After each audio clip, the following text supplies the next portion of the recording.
Hey, welcome back to the Real Estate Excellence Podcast with your host, Tracy Hayes. Today I have an accomplished influencer of the mortgage lending industry. He is now an Amazon best-selling author. He's considered an expert and a resource in the local area, not only in renovation loans, but VA loans as well. He donates the proceeds of his new book to the Canines for Warriors. Let's welcome the author of House Hacking, Using Renovation Loans for a Better Way to Buy a Home, John Adams, to the show.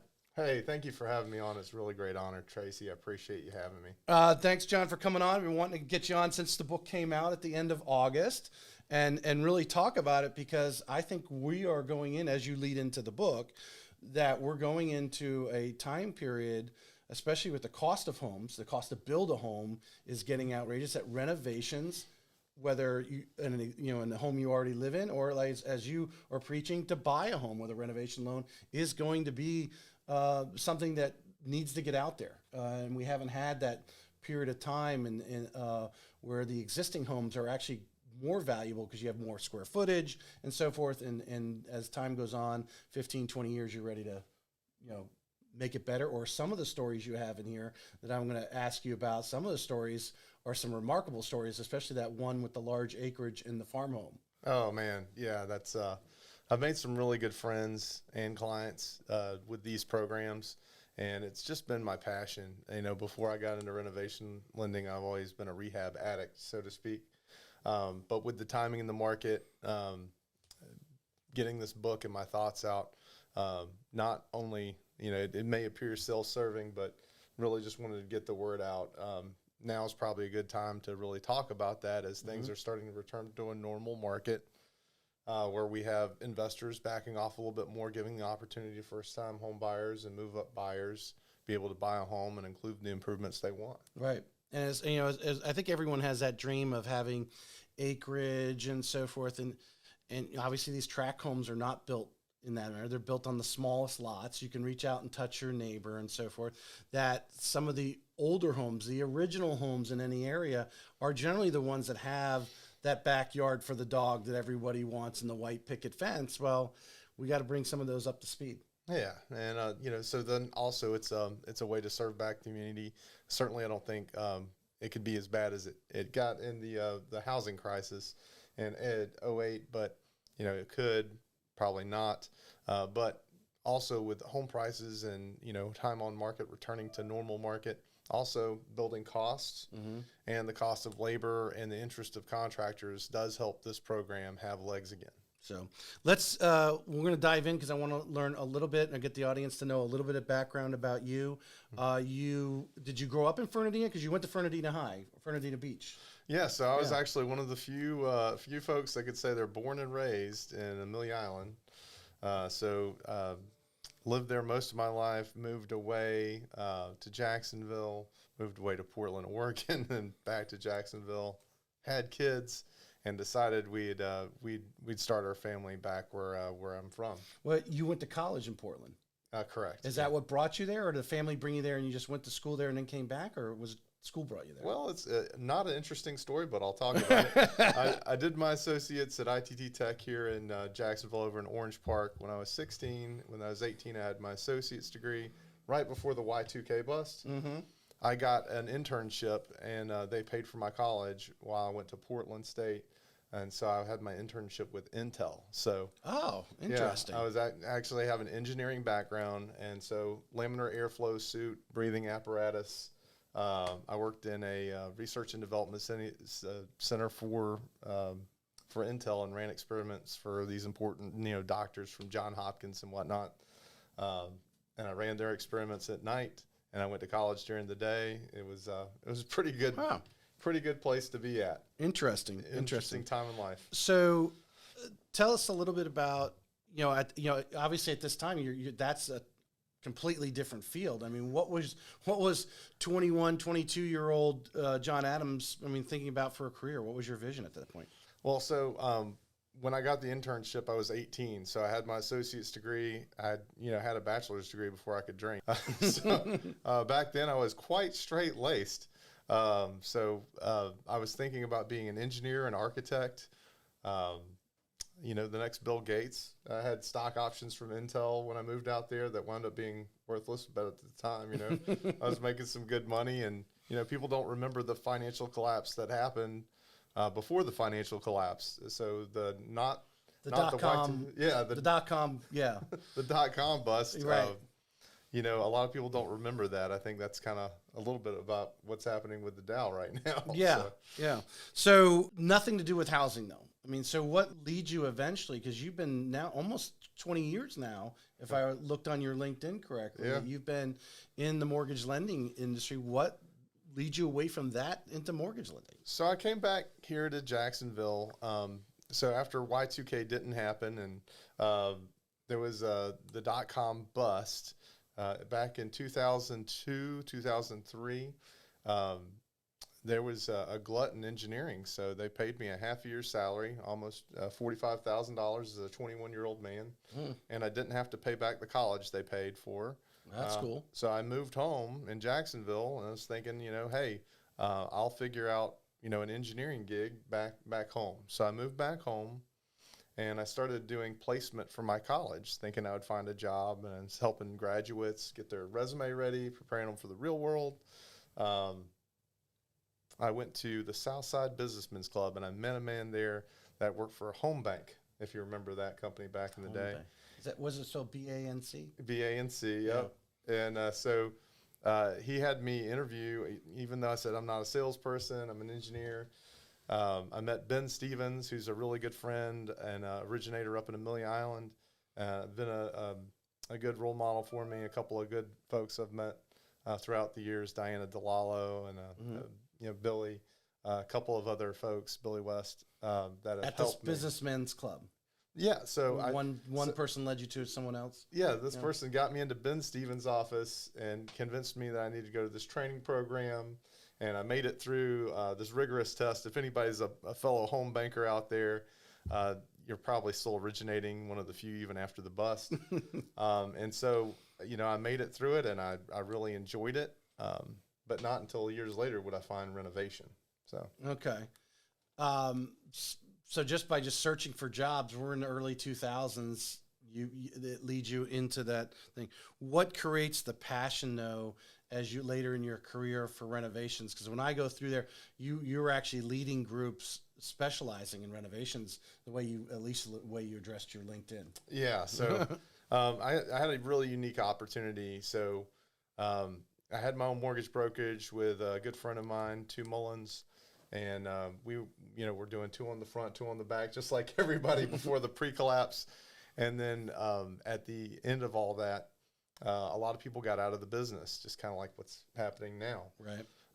So at the time, there was only one company out there, and it was a bank, and they have a stagecoach. We'll leave it at that. And they were the only company that were doing these loan types, right? And the only thing that was selling was foreclosures. And so I just had my you know, just got married, just you know, got pregnant with my my daughter Lillian. Well, your wife got pregnant. Yeah, Hopefully well, you know, I can only take half credit. But I'd already gotten my hands dirty in part of what I put even in the book, my dirty story, which is I got caught in the housing collapse trying to buy and rehab houses. So earlier stories, I had a really good friend named Stanley, and he taught me how to do all these things like drywall and how to restore, you know, plaster and things like this in old homes in Springfield. And so I had about 10 of them, and I lost them all.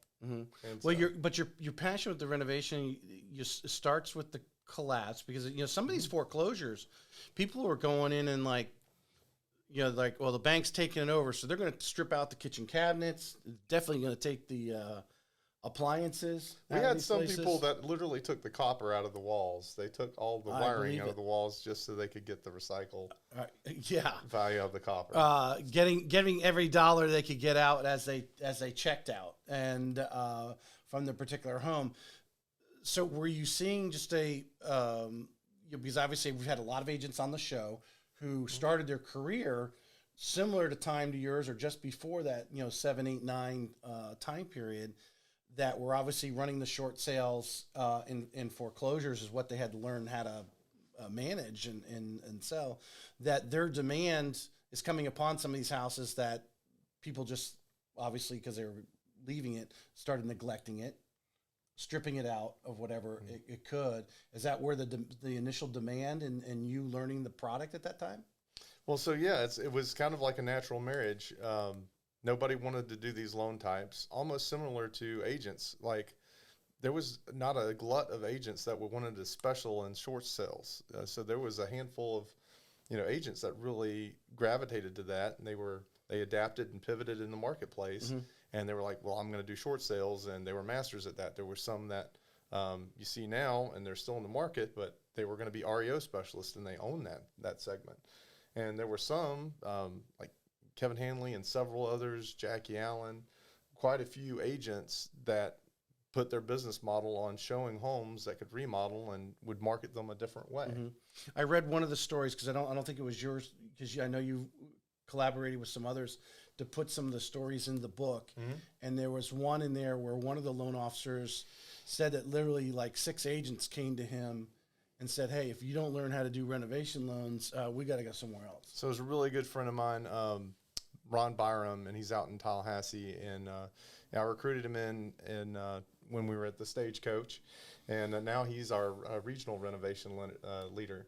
And so I did take some, and I gave credit to some of the folks that helped me put some action in here about customer and client stories. So while this may be a dry read, there's some really great true stories about clients that we really helped in there, giving you kind of true insight. And Ron's just a giant of a man and a really good mentor too in the business space.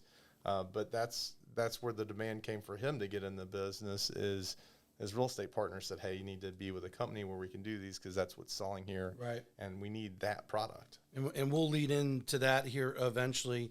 John, just as by the time 2007, we start to feel the impact. Obviously, 8, we're completely in it.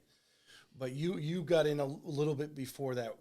Just as stretching out to loan officers out there, if there's a new loan officer, or even agents who are, they're curious of what we go through as loan officers. I mean, what were some of your early challenges that you had going into the business? It sounded like you were surrounded by some great people, though, initially. So that was a plus. But whether personal challenges, having to do business, because I think in engineering to sales can be a challenge for some people. Yeah. So the connection of the dot, there's like 3 pieces to, unpack there. But yeah, number 1, surround yourself with excellent people. I have been extremely blessed in my entire career to always be around folks that have, managed to add to what I was already doing. I've always been around smarter people than me in the business.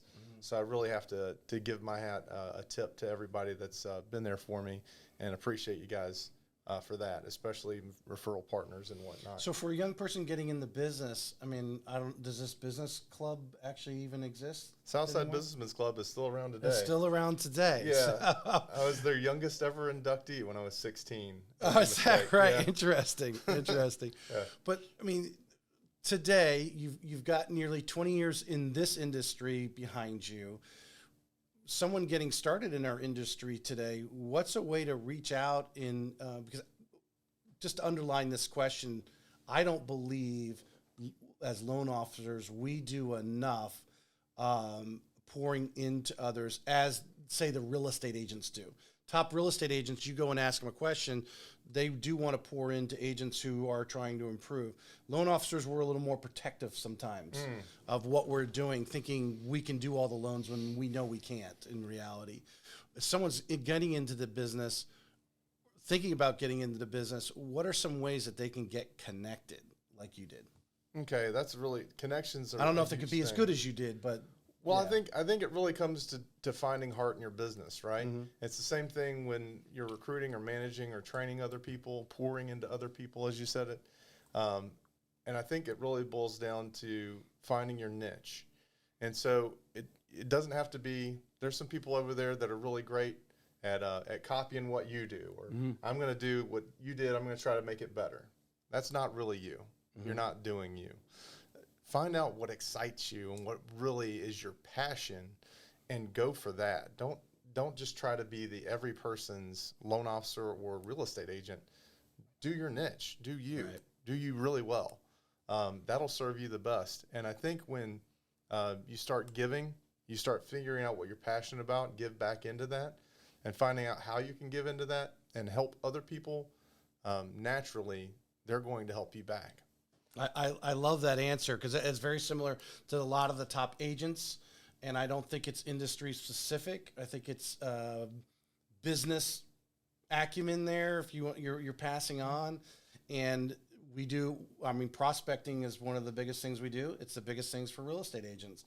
How do you like doing that? Is that cold calling? Some people love doing that. Is that going out and doing coffee appointments? Is that going to socials and interacting? Whatever it is, you got to find your thing and 10x it. Yeah. Yeah. And it's like, I just had an interview this past week. The candidate said, "Hey, John, I would really like for you to invest in me." And that's the first time I think I've had an interview in the last 24 months where somebody boiled it down to the right words. Invest in me. Find a mentor, whatever you're doing. If you're a real estate investor, if you're a realtor, if you're a loan officer, find a peer group that you can grow with. Find somebody who's willing to invest in you. Like-minded people. Yeah. Yeah. At least from the sense of growing, we all going to do it differently because we're all different people, but like-minded growth mindset. Okay. What do you do to stay sharp? I mean, are you podcast listener? Are you following certain people or reading their books? What do you do to stay sharp? Because obviously, as an area manager with Loan Depot, you've got people to lead. What do you like to do to keep out in front? So to keep sharp on the industry, I mean, there's several different channels of things you can watch. You can get swallowed up by media, so it's really great in your business planning to kind of put that in what you want to consume. Otherwise, you'll just consume whatever's out there. I do a lot of drive time so I'm all the way up in Amelia. I'm down here in St. John. Sometimes I'm in Jax Beach. Heck, sometimes I'm in St. Mary's. So with that being said, the Tesla's always got something piping on, audibles on my Amazon account. So typically I love music, but when I'm driving, I'm typically reading a book. And so I'd really recommend that to a lot of folks. I know realtors, especially, you're in the car a lot. It's tempting just to, stay on the phone. It's tempting just to listen to the radio. But if you could put a podcast on or grow something, from something like that, gosh, that's the best way to do that. And would you agree? It doesn't even have to be industry specific. Oh, no. I think the positive energy of listening to someone else's story, inspiration. Today we're learning why you love renovation loans and wrote the book. Someone out there is hearing that and hearing from you and hearing a positive message. It might actually create thoughts in their mind that actually has to do with their world and moving their needle forward. But definitely most of your podcasts and so forth are going to have a positive message. Yeah, I mean, like the first year I listened to, probably the third time I've listened to Can't Hurt Me. Not anything about real estate whatsoever.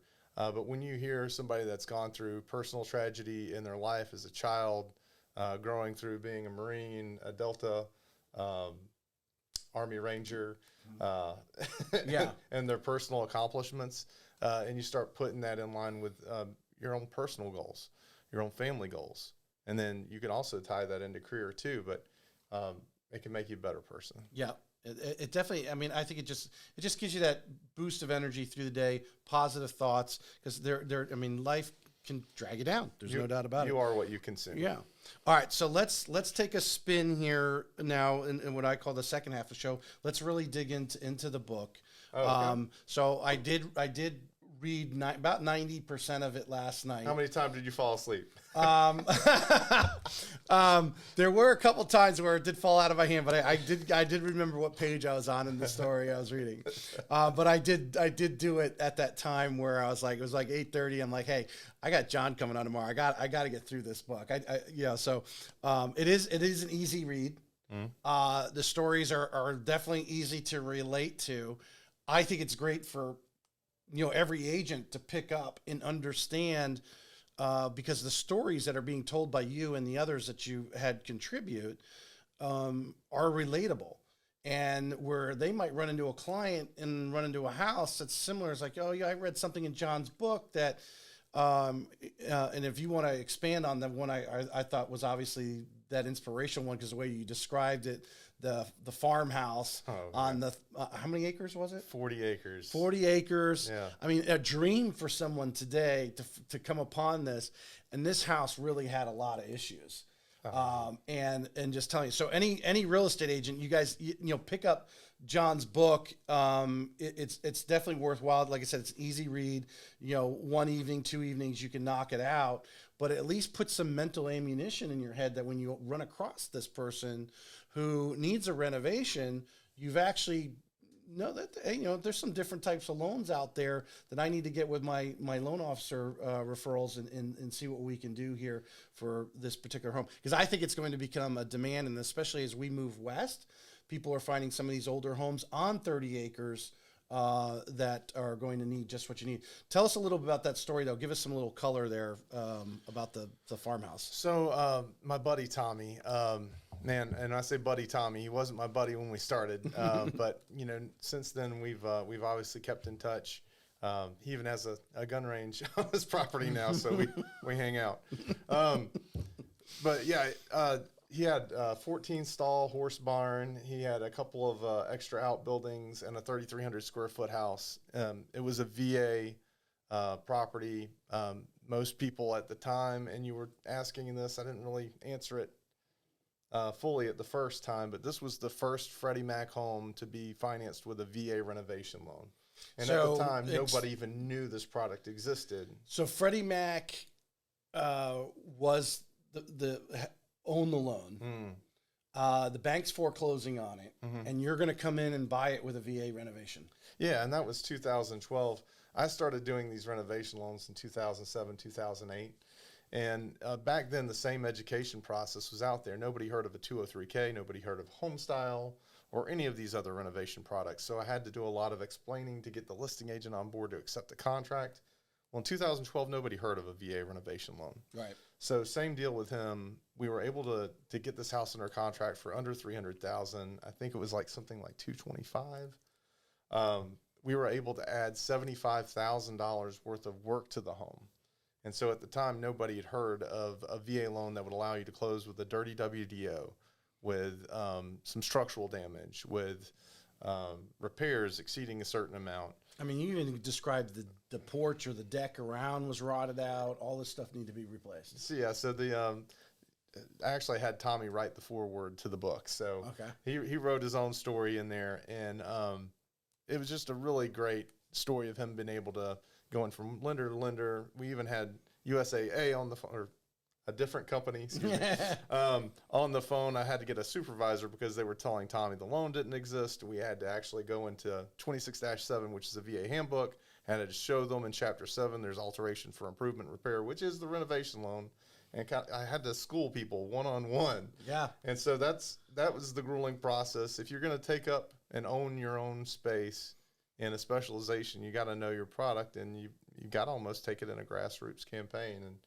And so now a lot of people are doing VA renovations. Some of them have a lot of caps on the repairs. We have kind of an unadulterated version of that where we are. But the point of the story is that we were able to get a veteran home. We were able to get him. He's a single parent. Get his son a place, and now he's actually generating a little income on renting out the pole barn and the horse stalls, right, on his 40 acres. So there was another story in there. Correct me if I'm wrong, because you read one story after another, where actually someone you got in, or if it was one of the other contributors, got somebody in a home for like $100,000, and now has turned around and actually sold that home for a considerable amount more. Yeah, that's Lieutenant Rivard.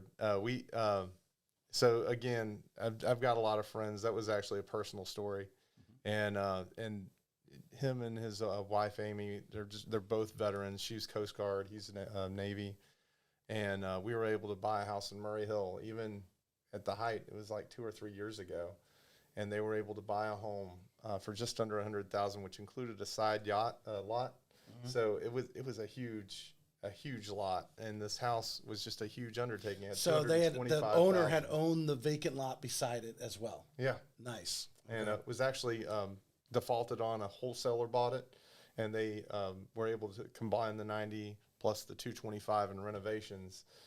He did get deployed less than 2 years later. If you're a normal person, you'd have to pay taxes on that because he's active duty.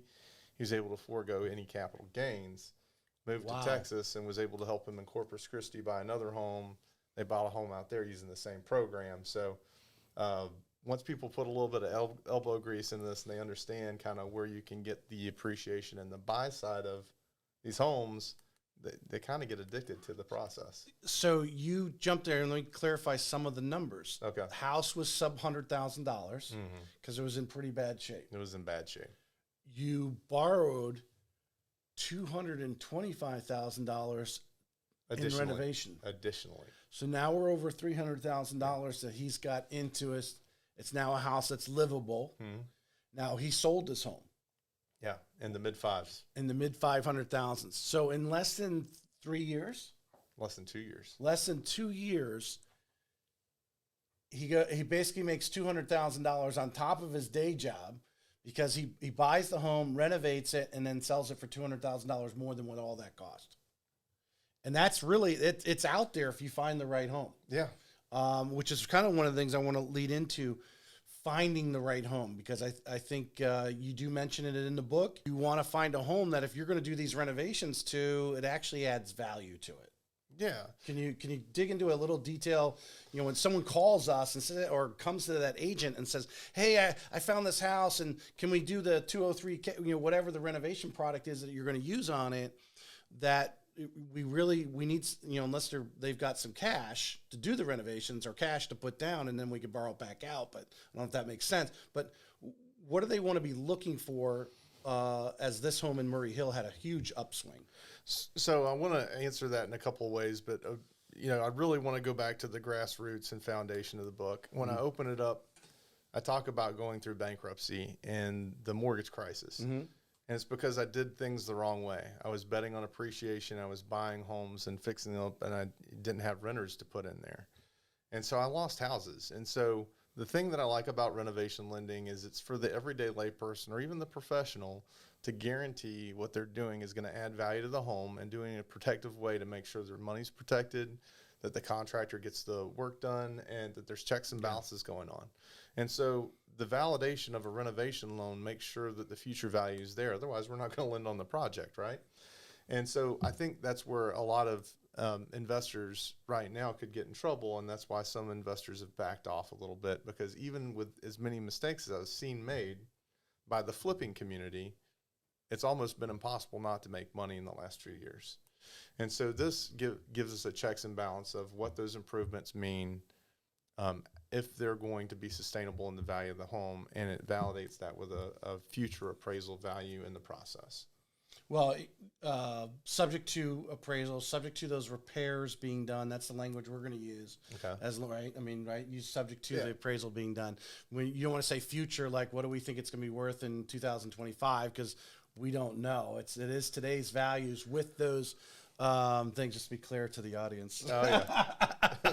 Because we could use some lingo there. Well, the lingo they use now is like ARV and anyway. But when if you've got a real estate agent out there who's showing a house,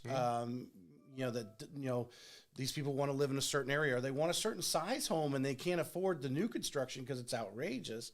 So they're looking at this home in an area where, well, we can afford this home, but it needs some work. What are some litmus tests, if we're going to use, that the real estate agent probably wants to do some due diligence beforehand, as far as, hey, if we renovate this home, where's it going to be? What's the value going to be? So just before coming up into the studio here with you, I took a veteran's call, and he's been looking for a house for 2 years. He thinks he's finally found one. It has some vandalism in it. The listing says won't take a VA loan. Of course, I had to call the listing agent, explain what we were doing. Now she's on board. Got back to their agent. You know, they're going to present an offer. I think we've got a good winning deal. Well,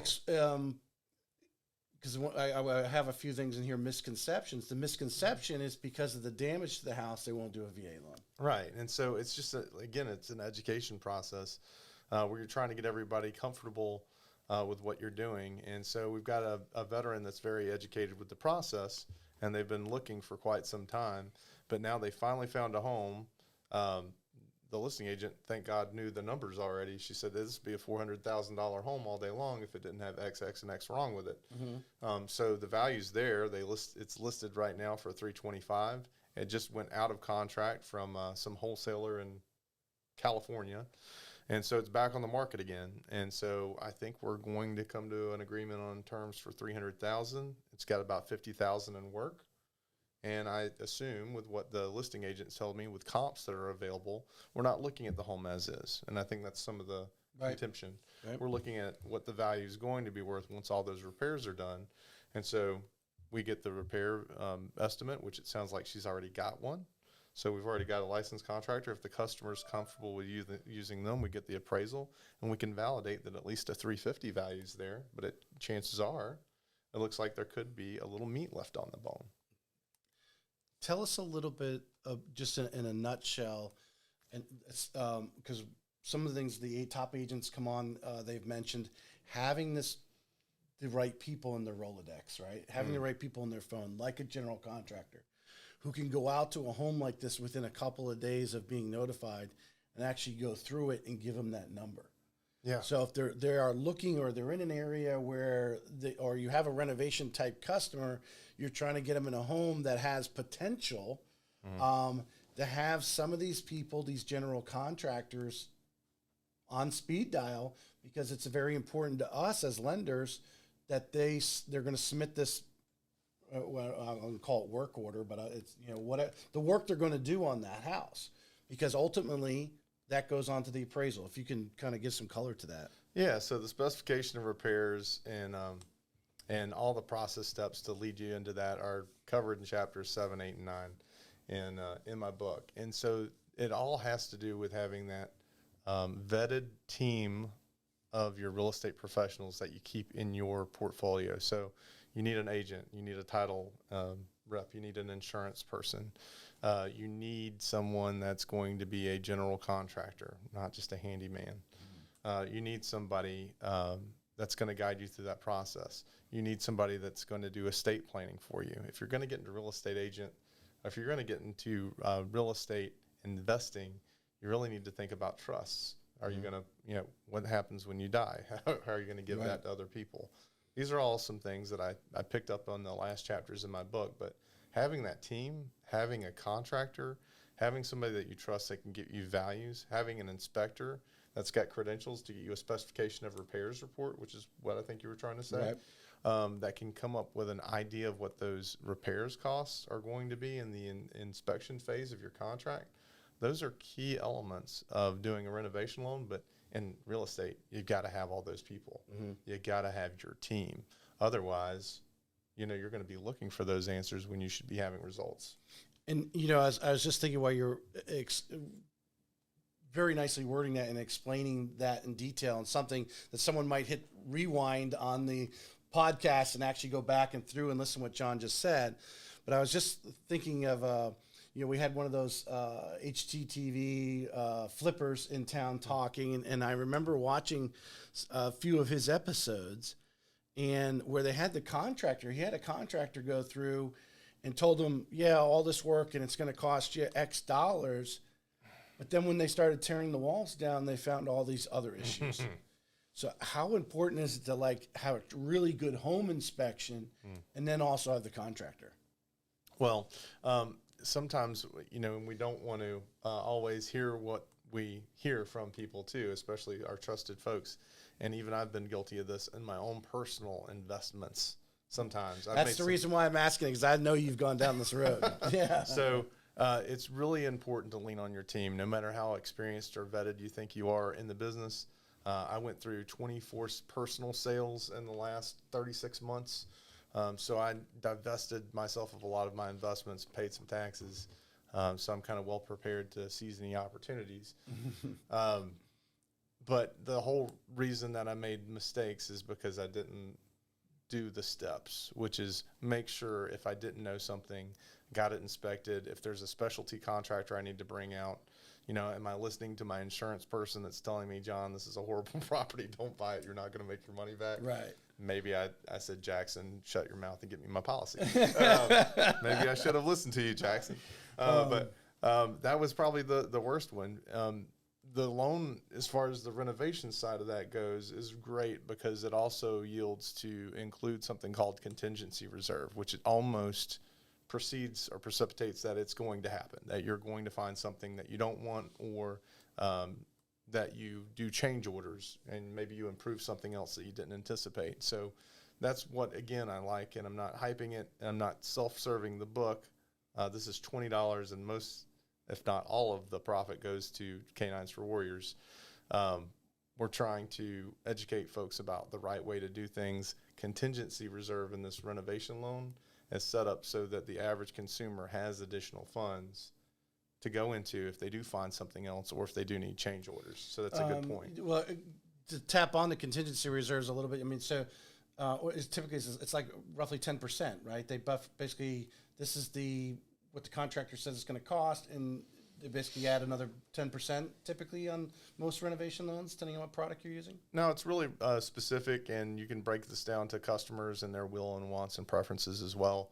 But generally speaking, the larger projects that are over $35,000, $50,000 in renovation, we're going to typically do more than like 15 to 20% contingency reserve. Mm-hmm. But it's all really about the customer and the consultant. So there's something called a HUD consultant that we usually have in these bigger projects, and they usually help us decide if 10% is appropriate. And a lot of these larger projects, we tend to want 15 to 20% to make sure we have enough.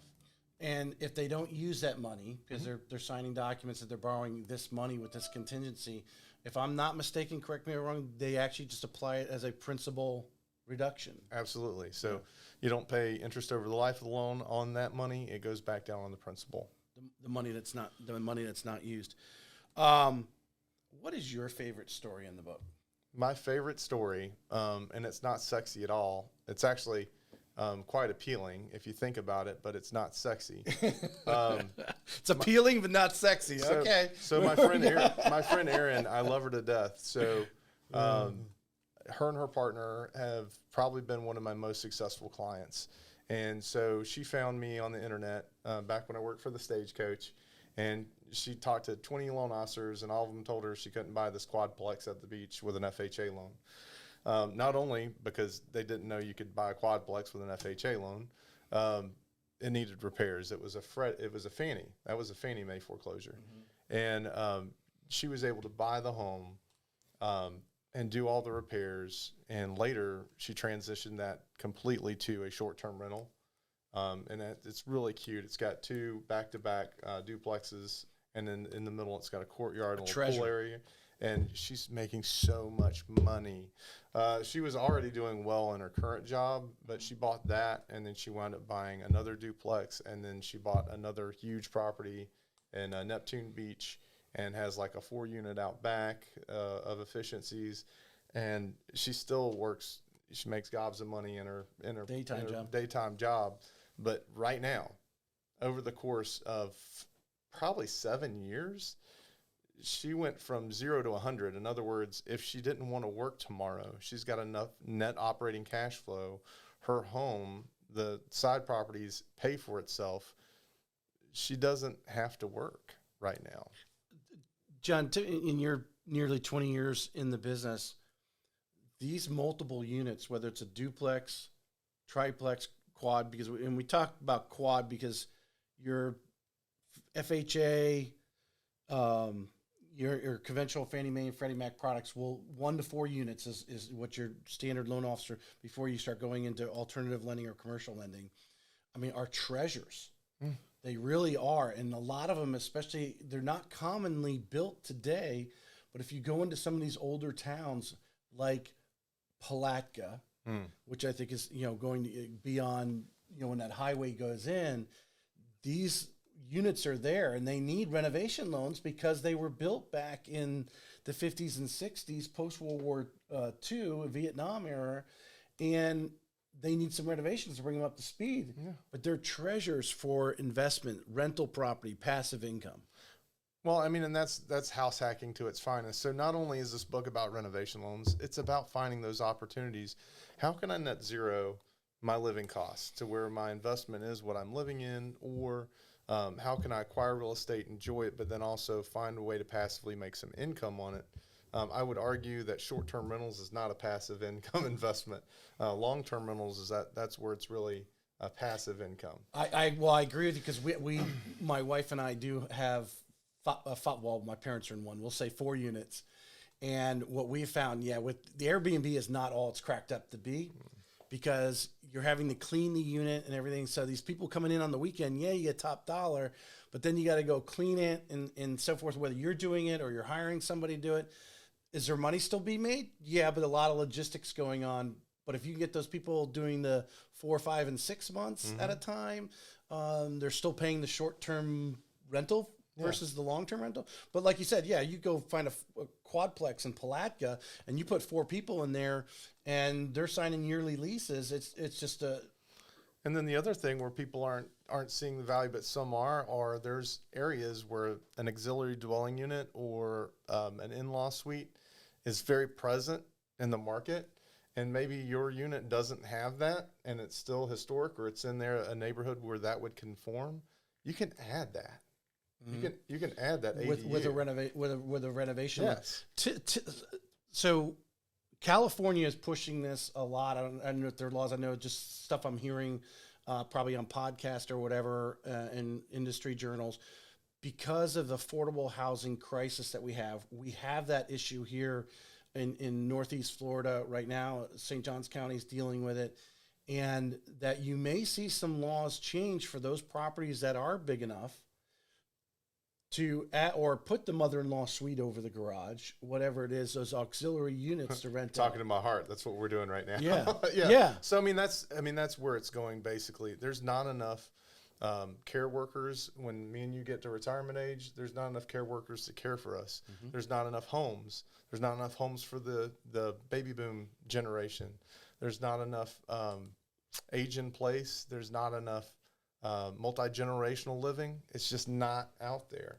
And we're going to be seeing a lot more of the need for that based on where we are.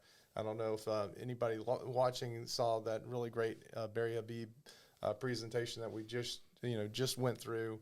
He's got a lot of good information out on this. But back in the 70s, we had family creation plump down to 30% of levels that they were. And so now they're back up. We're not going to have that same housing crisis like we did back in 2008 because we didn't have that family creation dip. Demand. So there's still demand. There's people that need the housing. There's not enough of it still. There's people that are on the fence buying because of rates, but there's still a housing shortage. Affordable housing shortage for those, in our areas, whether it's Amelia Island, Fernandina Beach, working in the restaurants and the hotels and so forth, those income levels that those workers make, finding affordable housing within a reasonable distance. And I think like you say, what's going to happen is when the ordinances allow the over the garage, you go up to places like Michigan. I spent some time when I first started working at Quicken Loans, and I was in Michigan, and my wife and I, and you could see, because those houses were built back in that time. They were built back in the 60s and the 70s, and they all had the room over the garage, or that other unit behind the house, that the lot was long, and they had all these auxiliary units. Being so new in Florida, a lot of the housing is relatively new within the last 20 years. You don't have a lot of that. And it's only in these older towns that you're seeing these quadplexes, or the older houses at the beach that have that ability. Yeah, you're going to see a lot more of that, especially in areas where they have homeowner associations that, even prohibit you from, building on those even parcels. So right. A lot of your older community homes, a lot of your rural, that's where you're seeing a lot of people sprawl to right now.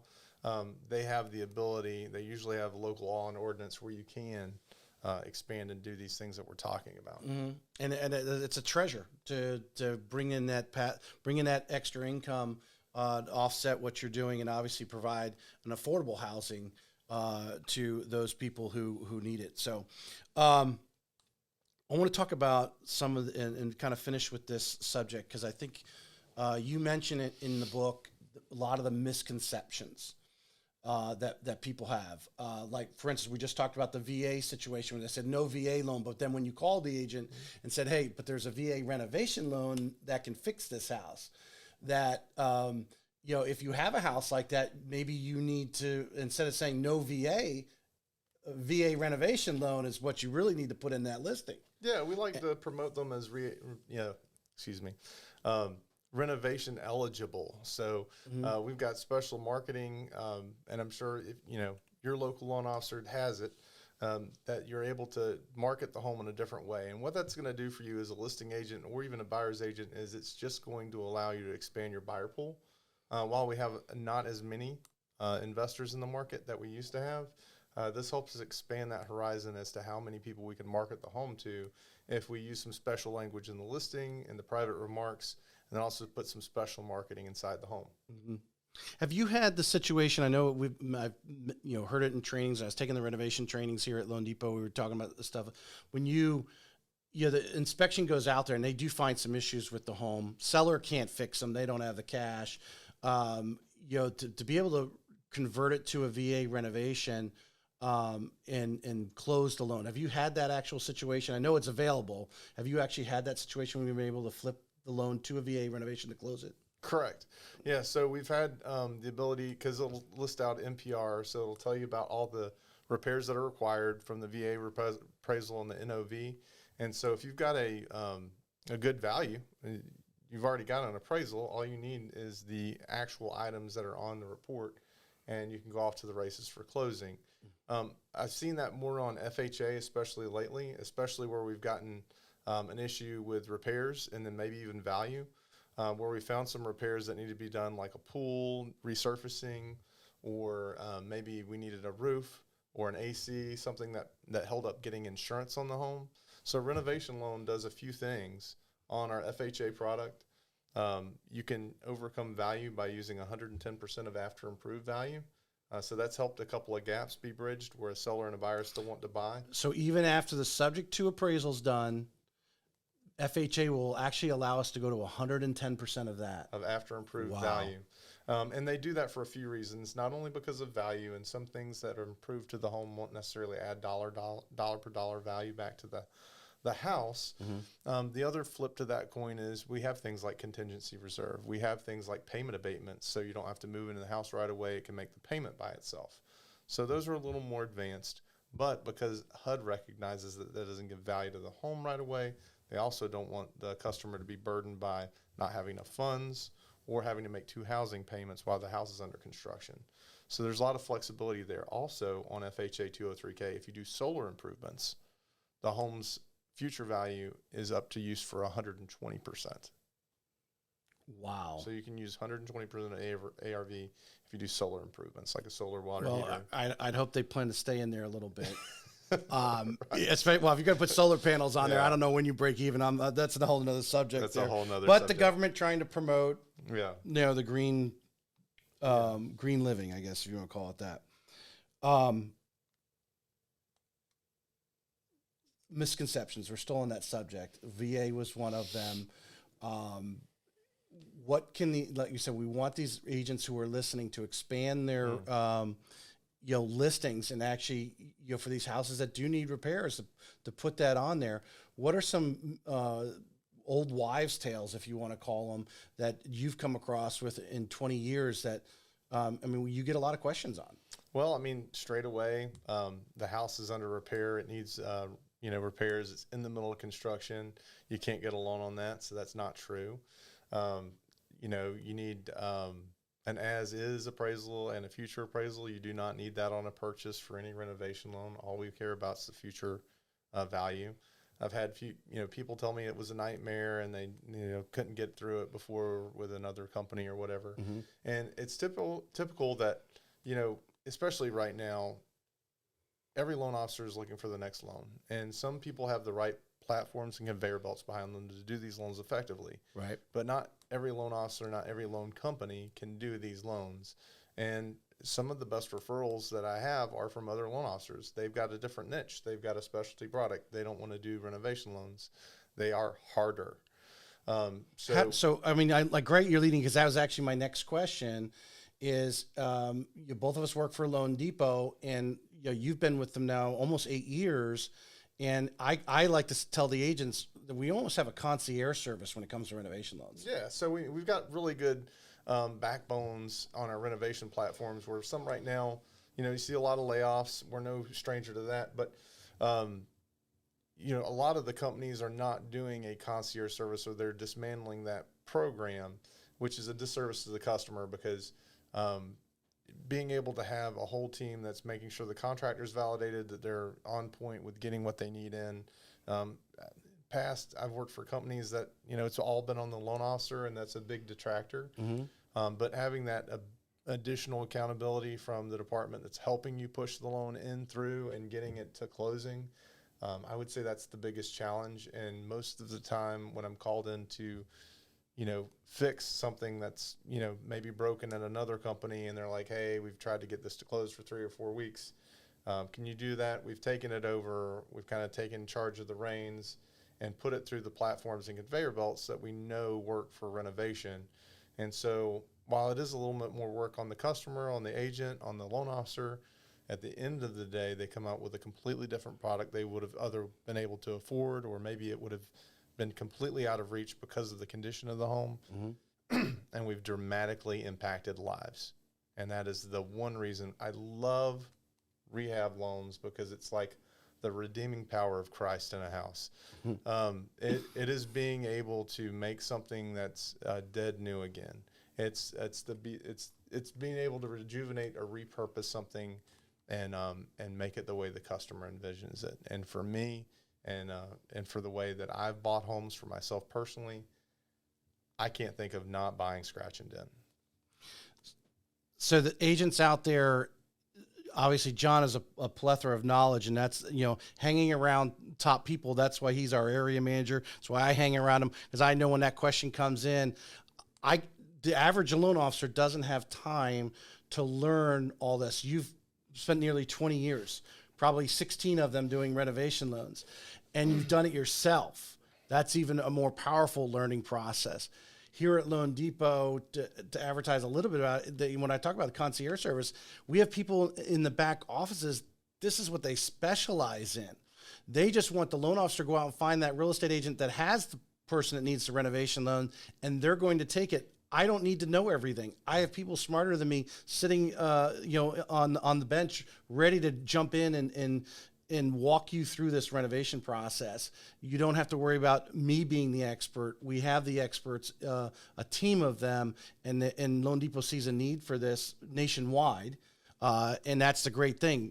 In your local area, you may not see renovations that pops up and nobody wants to take care of it. But nationwide, there are areas that are older that renovation loans are in high demand. And that's why we have these experienced people working on a national level, because working with the contractor and so forth, making sure the draws are done and what things need to be followed up on. They've got their whole, schematic following up on all that stuff. Yeah. And so we know other professionals in other states. I'm personally licensed in about 12 different states. So we do help a lot of different folks. We've got a lot of good information. We've got a lot of talented people that are helping in the backgrounds. And even when you say I did this by myself, when I recruited a team, when I was with the Stagecoach, and we had 12 of the best people across the state, and I found them and trained them from scratch. Mm-hmm. Some of those have, ascended through the ranks and, even became better loan officers than me.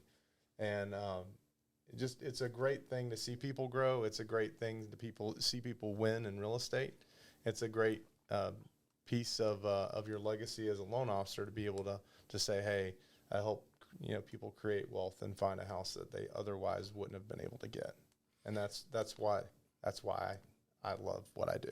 Okay, I'm gonna this is gonna be my last question, and I'm gonna spin off of a great podcast called The Crazy Shit in Real Estate with Lee Brown. Oh, and I love her. So there has to be one renovation, whether you did personally or were involved in, where it was, a money pit, a pitfall, some crazy shit happened. So give us one story there, if you can, that just comes off your mind. Some crazy shit that happened. Yeah, I got it, because I know something happened in renovation. Something blew up.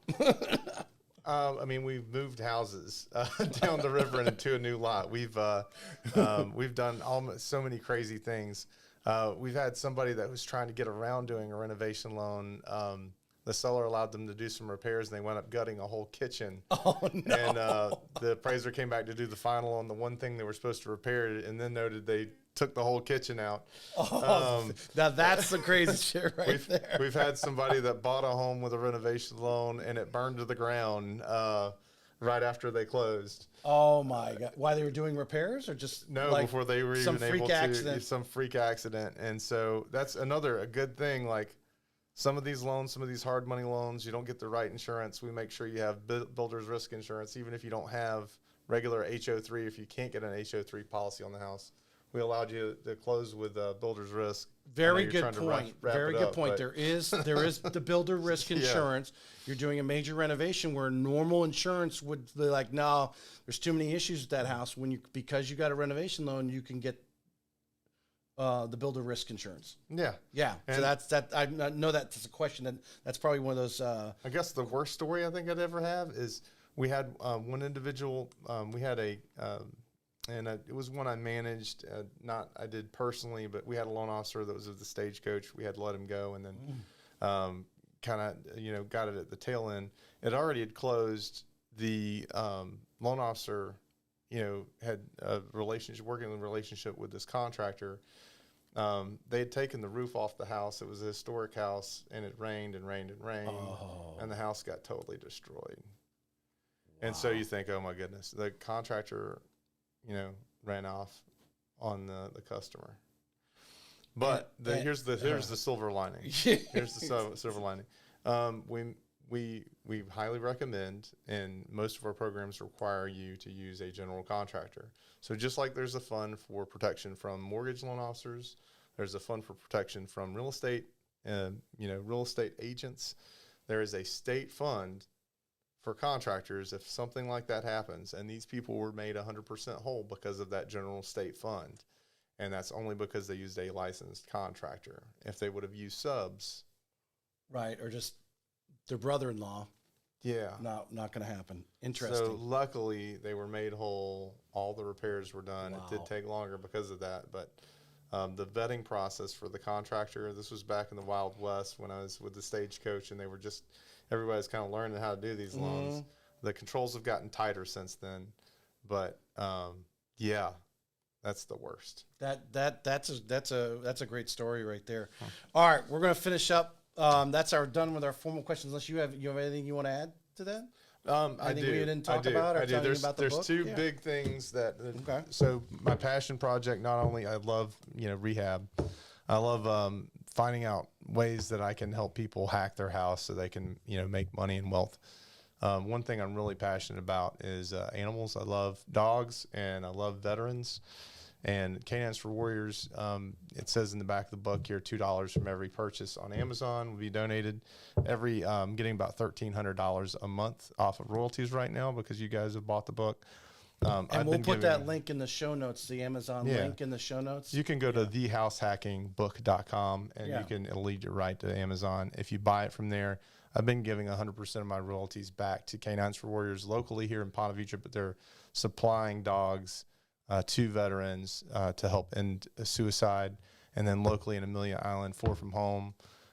Man, I love those guys. They're also helping Canines for Warriors, but they have their own, they're paddling across the Atlantic and the Pacific on a kayak, believe it or not. Yeah, that's a really great story. My buddy Paul over there, we do a lot, thousands of dollars we work to and generate during Shrimp Festival and a couple other things.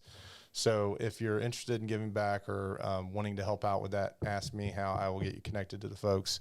Andrew, Aaron Dewey here, also Canines for Warriors, he gives back too. And really important that we help serve those who served. Without the folks that defend our freedom, we wouldn't be able to make anything in real estate because it wouldn't be worth a damn to live here. So that is the reason why we can make a killing in real estate, is because somebody's been willing to get killed. Yeah, lay it on the line. Appreciate that, John. Going into my 2-minute warning questions, what is the Adams family favorite thing to do in Northeast Florida? Oh, favorite thing to do. We like duck pins bowling a lot. We like duck pins bowling. Like candle pin? Like that. It's very, yeah, it's very just, simple. yeah, it's we not like the duck full pins rounded. bowling. Yeah, where do they have? Where do they have that? It's downtown Amelia Island. Oh, okay. Yeah, we And you really just do use the like ball. It's a little bit bigger than a softball. Yeah, it's a small ball. Yeah. So we love duck pins bowling, and we do a murder mystery once a month at our house. And so we do murder mystery at the house, and so that's we cook a lot too. That's about it. So what is now? So I haven't been invited to one of these murder mystery things. So the whole family's involved in the murder mystery. Yeah, we do. So you have the kids trained in this. Yeah, it's a fun little happening. So yeah, John has a rebuilt historic home, if I'm not mistaken, right? Yeah. In Amelia, that's awesome. Yeah. My kids would probably love. I didn't realize that was around. When I grew up, that's the only bowling alley we had in town was duck pins. We called it Candle Pin. Oh, okay. Yeah. And on the local Boston station was Candle Pins for Cash. Oh, because that's what they were. They were instead of regular bowling, it was they called it Candle Pins, which is, I guarantee it's the same thing because the ball's about, like I said, a little bit bigger than a softball. Yeah. Yeah. So the beach season's gone, but we do the beach. Everybody does the beach. Yeah. Yeah. And Stephanie and I, we do ballroom dancing. So that's it. That's all of our things. All right. So in your 20-year career, well, I mean, actually, even going back, you said you joined that club when you were 16 in the Jacksonville Businessman's Club. Is it more important who you know or what you know and why?